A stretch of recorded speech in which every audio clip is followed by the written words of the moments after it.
Part 2. ఇదైతే ration items కూడా ఉన్నాయండి. ఇన్ని ration items.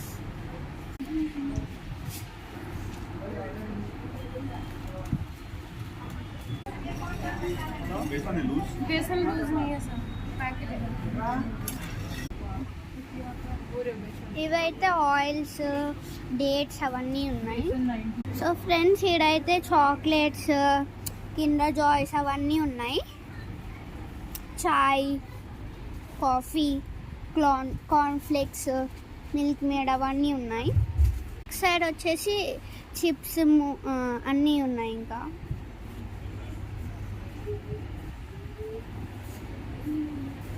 So ఈడైతే soaps, comfort అవన్నీ ఉన్నాయి. ఈడైతే జ్యూస్, మిల్క్ షేక్స్ అవన్నీ ఉన్నాయి. అయితే రైస్ ప్యాకెట్స్ ఉన్నాయి.